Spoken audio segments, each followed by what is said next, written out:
Days of Grace. Right, Days of Grace is a Mexican film. It's written and directed by the brilliantly named Everardo Gout. Three stories set over three different football World Cups. So you get 2002, 2006, 2010.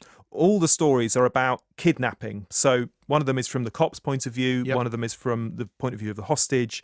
One is about how the family deal with the crisis.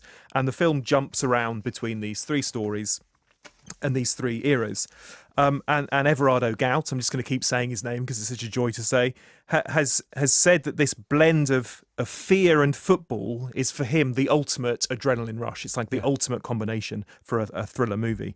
And he really does throw everything at you. I mean, there's flashy angles and there's different filters and lenses being used and dynamic camera moves and some serious wobbly handheld camera work. It's like they sort of shot it on the back of a bucking bronco or something. You're all over the place. But the result is that you're right there in the heart of the action. It has got a real intensity to it and sweaty and urgent excitement to it. But those three stories, the three different World Cups, the three different stories happening at the time of those World Cups, are very choppy and jumpy, and it is difficult to keep up at times. And there were discussions, I mean, still going on amongst my colleagues the day after we'd seen the film. People were going to come up to you and nudge you and go, did you actually understand that bits in Days of Grace where this happened and where that happened? You know, so it's not entirely clear. It is a little murky at times.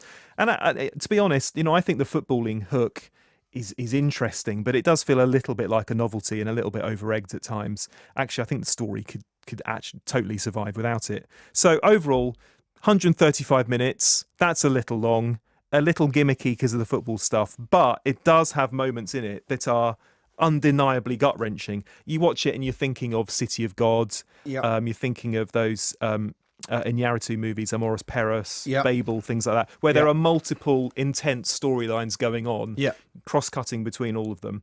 But I think perhaps a little more restraint rather than just throwing everything into the mix and forcing us to try and work out what the hell's going on. You see, would have made it more powerful. You see, I have to say, I mean, I'm sure this film's going to be loved, and it does have that City of God feel and all that. It just didn't connect with me, and I don't know what it was. There's a gun goes off within the first 90 seconds of the movie, and I just, at the sound of it, I thought, oh no.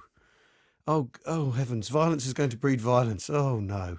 Here we go again. And I felt disconnected from it. Maybe, and it's brilliantly made, and it's very well cast, and there's some extraordinary performances in it. There's the kid Lupe in it who's who's sort of inveigled into the gang and so sucked into gang culture and the violent world of the Mexican drug wars and all that sort of thing, and loss of innocence. And there's an actor called Tenochueta, and it's really a brilliant performance. Javier Bardem's brothers in it as well. Yeah, and it's full of brilliant performances, and it's got all the things that it just didn't connect with me, and I came away from it thinking, could violence just not breed violence for once? About not could I have a happy ending and could everyone be all right and everything work out fine? But I don't know. I just felt it, and some of it felt the gruesomeness.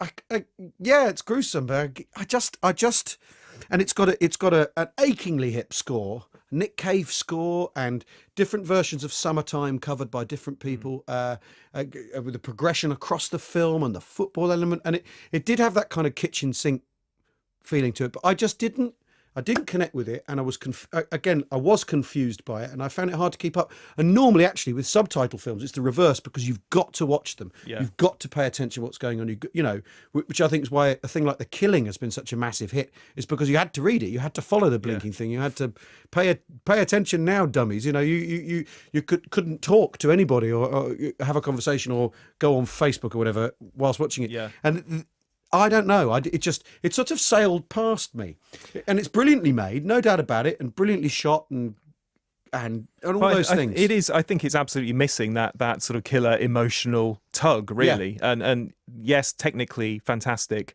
but this is why. I mean, although we mentioned those films, I mean, City of God and Amores Perros, you know, these are massive award winners and legends of world cinema, and it's not in that. It has echoes of those, but it's certainly not in that same group. And although I think it won several awards and was nominated for a lot of sort of Mexico's national film awards, but I don't see that it's going to break out from that particularly, because it doesn't just have that real sort of killer hook to it that those other movies did. I expect a weak remake with Brad Pitt within the next 2 years.